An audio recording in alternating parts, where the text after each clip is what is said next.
Eu sempre fui aquele cara de ajudar todo mundo, né. Então todo mundo ali quando tinha um problema no bairro: "Pô, vai lá no Marcelo lá, acho que ele te ajuda. Vai lá que ele te empresta a máquina". E foi, cai um barranco, eu tiro o barranco da casa das pessoas, eu limpo a frente da casa das pessoas, isso sem envolvimento político. A gente é eleito como se fosse a esperança daquelas pessoas dentro do bairro.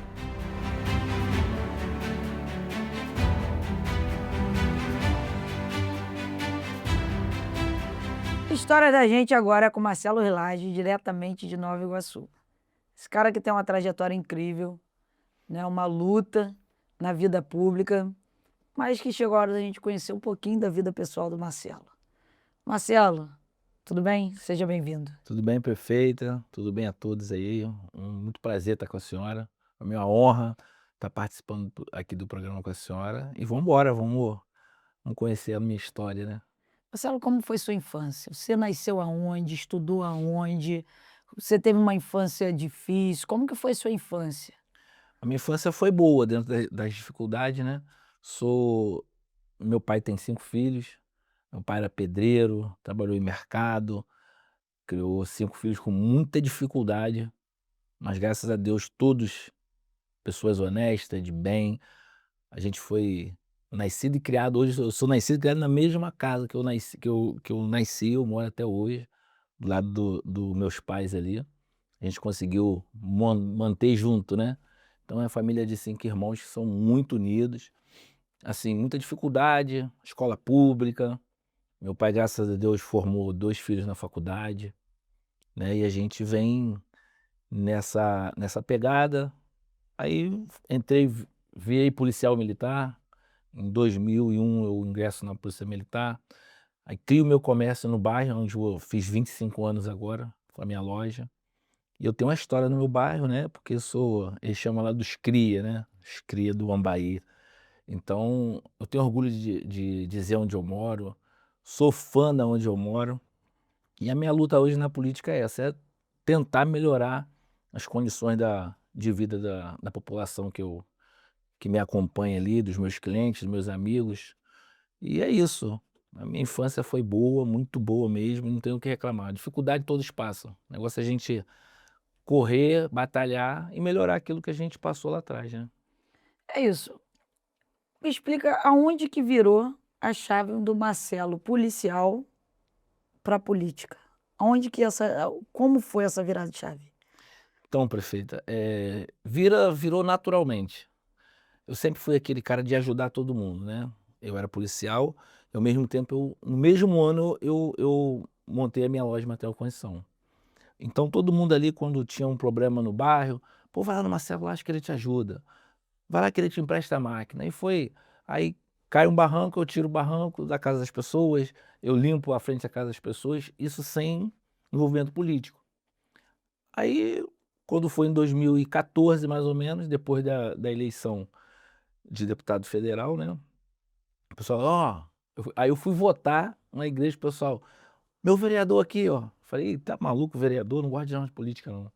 E começou aquela onda no bairro, os meus amigos, né, começou a botar essa pilha, eu falei: "Vamos embora". Aí eu fui, na época, fui o vereador mais votado do prefeito que ganhou a eleição, né, eu vim na oposição, saí de sem experiência política nenhuma, fui o vereador mais votado no grupo do prefeito, e ali começou a minha história política, por causa de ajudar as pessoas. Você ajuda e as pessoas automaticamente já identifica que você é uma boa pessoa, que você tem potencial político.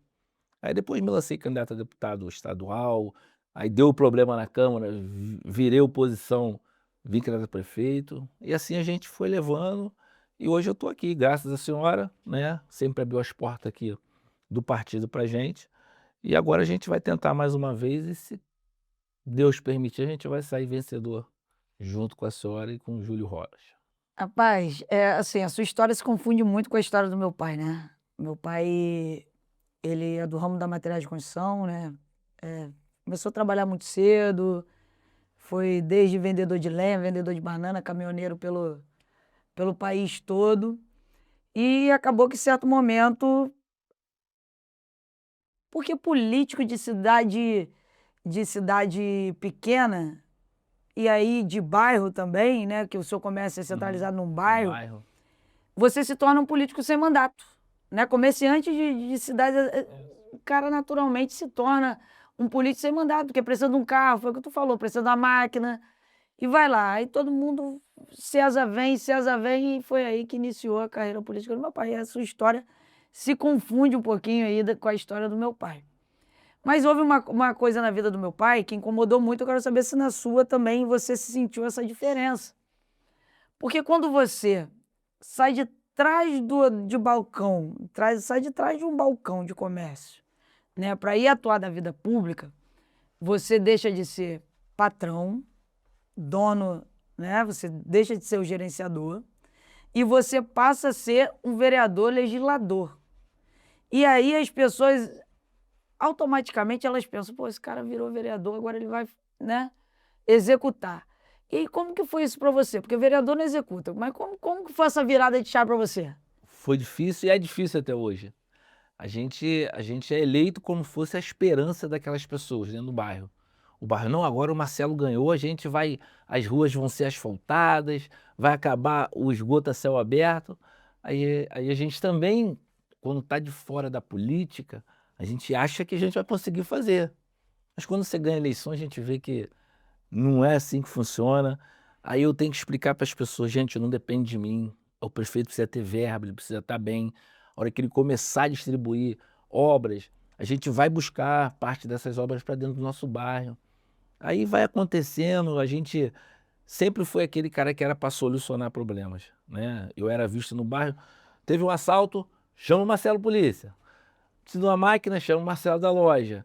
Então eu era aquele cara que resolvia tudo e nunca fui inserido na política, nunca pedi voto para candidato nenhum. Nunca ajudei um político na vida, porque eu não gostava de me envolver. Por eu ser policial, por eu ter o meu comércio, e as pessoas acabam que, quando você toma partido de um candidato A ou B, eu identificava assim, não, se eu for ajudar o fulano que é meu amigo, o outro vai ficar chateado. E eu aprendi que na política não tem isso. A política ela precisa ser, ela precisa ser analisada, pensada, escolhida, independente de A ou B, porque quando a gente não quer a política quer a gente, não tem jeito. Então a gente precisa entender a função de cada parlamentar. E eu não entendia isso. Eu entendia que o vereador ia resolver tudo. Ele ia fazer escola, ele ia fazer creche, ele ia fazer clínica da família. Mas infelizmente a gente quando entra, aí fui aprender a vida pública, como funciona, como distribui recurso, como legisla, fazer orçamento. Aí a gente vê que o negócio é muito mais lá embaixo. E até o prefeito para governar é difícil. Se não tiver boas parcerias com o governo do estado, deputados que ajudem, a senhora mesmo sabe, né? Exatamente. Só tem que ter muito parceiro para trazer recursos para a cidade. Aí a gente vai saber a proporção do que é a vida pública. Mas graças a Deus, assim, eu permaneci onde eu estava. Assim, a gente acaba criando rejeição política, né? Porque não agrada, acreditei naquele processo, As pessoas não entendem, né? Não não conseguem entende. entender isso, né? Mas eu deixo bem claro, eu não fugi, eu continuo atrás do balcão, eu continuo no meu bairro, moro na mesma casa. E graças a Deus eu tenho uma aceitação muito boa, né? O meu bairro hoje identifica que o Marcelo pode não ter feito nada, mas ele está aqui com a gente. Ele está aqui a hora que você bate na porta, ele está ali, abre a porta e tenta ajudar. Não vai conseguir fazer tudo que as pessoas almejam, né? Mas a gente consegue ajudar. E graças a Deus, eu só não desisti nessa eleição porque os meus clientes, meus amigos, ó, não desiste não, meu voto é seu. Pode vir e contar com a minha família que eu vou votar contigo. E você, Aí vira cachaça, né? A gente não é a cachaça aqui, mas vira uma sede à política, né? A gente acaba se viciando por isso. E a minha esposa fala: você não bebe, você não fuma, mas você está viciado na política. Porque a gente, assim, infelizmente a política está muito ruim, né? Mas são pessoas igual a senhora que a gente se espelha e que a gente quer colocar no poder no Estado e no Brasil para que a gente possa ter mais, como se diz, mais orgulho dos políticos. Porque às vezes a gente não tem orgulho da classe política. Então, o meu sonho é que as pessoas possam rever, né, essa situação de eleição, em quem vota para depois não reclamar, porque a gente tem muitos políticos bons. A senhora conhece mais do que eu, e eu tenho o prazer de caminhar do lado de pessoas boas. A senhora pode se colocar nesse hall aí de ser uma política que eu admiro, gosto, e se fosse da minha cidade eu estava do lado da senhora, né. A política, ela é a única arma capaz de transformar vidas, né. Todos nós dependemos que a política ela funcione para atender ali a ponta, né. Não existe aquela pessoa que fala: "Ah, não", de vez em quando a gente ainda encontra ainda, alguém fala assim: "Eu não dependo da política". A gente fala para esse cidadão: "E aí, como é que você anda na rua, se você não depende da política? Eu falava assim. Como é que você anda na rua se você não depende da política?". Porque até o andar na rua você depende da política. A sua segurança é da política, o arroz que tu compra no mercado é é tudo regido pela política, tudo na nossa vida é regido pela política. Mas existe uma coisa que faz você não desistir, Marcelo. Existe uma coisa que não fez o meu pai desistir. Meu pai sempre foi um vereador brigão, porque ele saiu de trás do balcão para ser vereador e ele achou justamente o que você saiu de trás do seu balcão achando. Ele achou que ele ia ser vereador e ele ia resolver. E aí, quando não resolve, o povo cobra, e aí você briga ainda mais, fica, né, naquele anseio. Ele sempre foi Desse esse, jeito. esse vereador brigão. Mas existe uma coisa na política que não fez nem meu pai desistir e que não fez você desistir. Porque só é através da política que consegue mudar. E quando os bons, os trabalhadores não se envolvem, a gente dá espaço para aqueles que querem só botar o terninho, a gravata, ficar atrás de uma mesa, servindo um cafezinho, quer tomar um cafezinho? E falando, papeando, fazendo discurso bonito, mas fazer o que o povo precisa não faz. E esse não é o seu sentimento da política, não é o meu sentimento, não é o sentimento da minha família.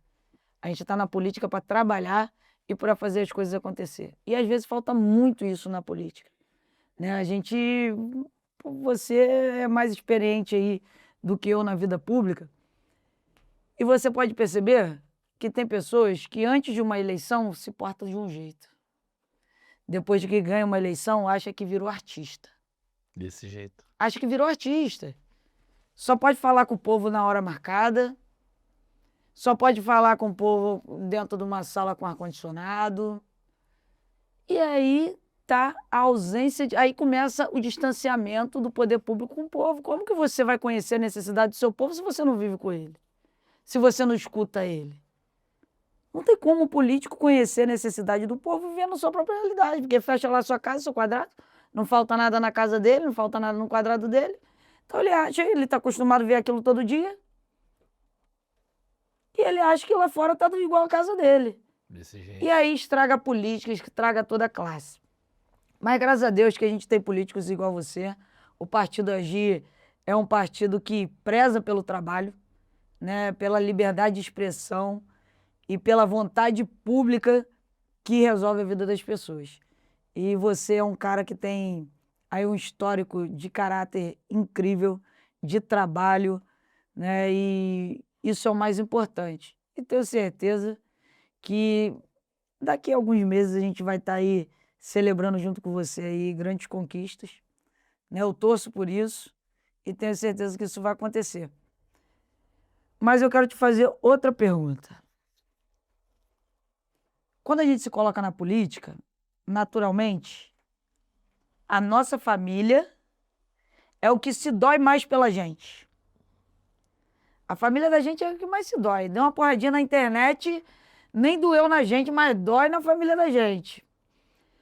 Qual é o anseio da sua família? Sua família ainda. Como que seus familiares veem ainda isso? Seus irmãos, enfim, veem isso? Eles ficam pedindo para você sair da política, para você continuar? Como é que é isso na sua casa? Então, a família inteira é contra, né.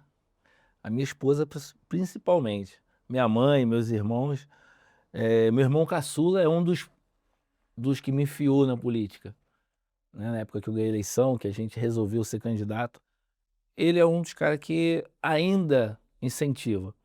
Mas assim, é difícil, porque a esposa quando vê a senhora apanhando na televisão, na reportagem, nas redes sociais, ela se dói não é como política, ela se dói como pessoa, né.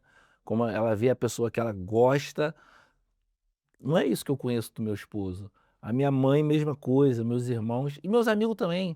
Cara, larga isso não é pra você, Você cara. não precisa Você não disso. precisa disso, você tem tua loja, você é policial militar, você não precisa de... Falei, mas eu gosto.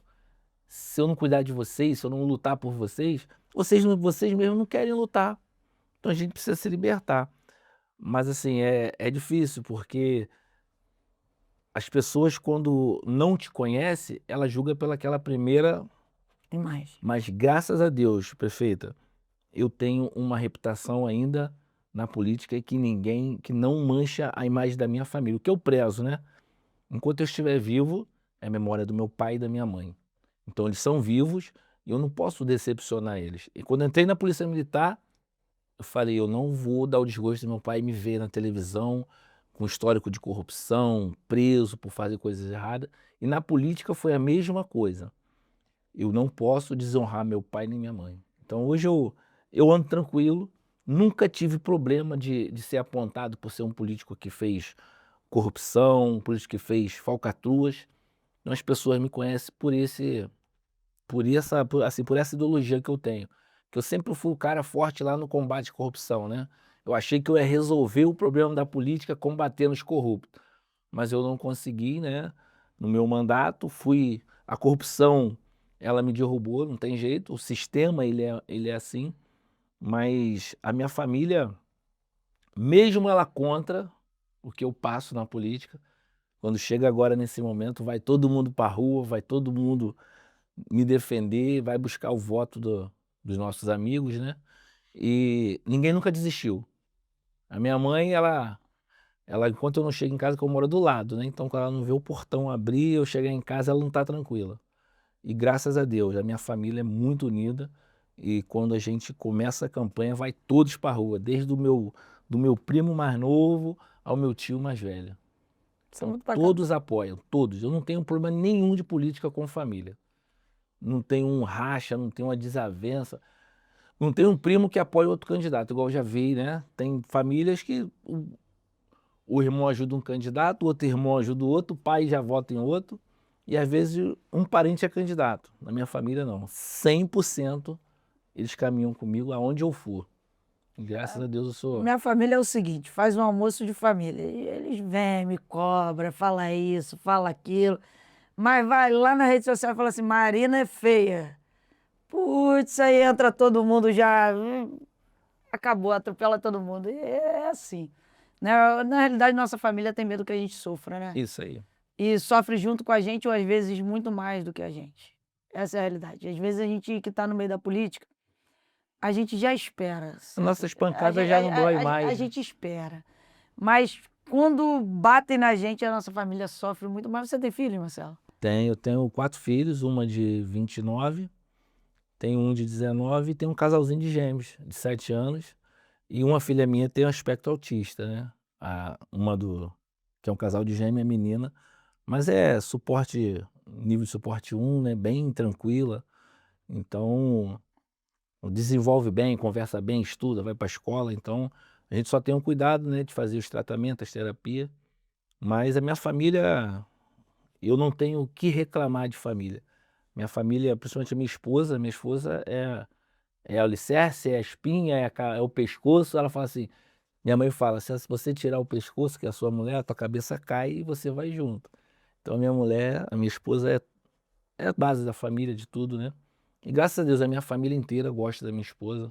Ela cuida de todo mundo, ela procura cuidado também dos vizinhos, dos amigos que nos rodeiam, ela está sempre ali para ajudar. Além de ser uma excelente mãe, excelente esposa, uma excelente amiga também.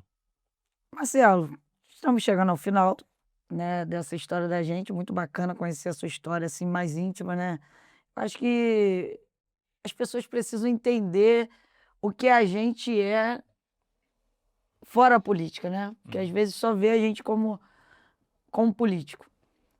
Seu recado final. O recado final para você é agradecer mais uma vez a oportunidade que a senhora está me proporcionando de colocar o nome nessa pré-candidatura para estadual. Agradecer ao partido, ao Rafael, que para mim é peça fundamental nesse nosso projeto. E que as pessoas identifiquem, né, que a gente quer fazer, a gente quer ser. mas para a gente ser depende de vocês, é o voto do povo, é o voto que vai nos colocar lá. Nada vai chegar no poder se não for pelo voto popular. Então, aguardar aí, a gente vai para uma campanha, vamos fazer uma campanha honesta, limpa, sem prejudicar ninguém, sem falar mal de ninguém, e deixar que o povo dia 5, dia 4, né, 4 de outubro, escolha aí se a gente tem a oportunidade de estar na Assembleia junto com o nosso deputado, Júlio Rocha.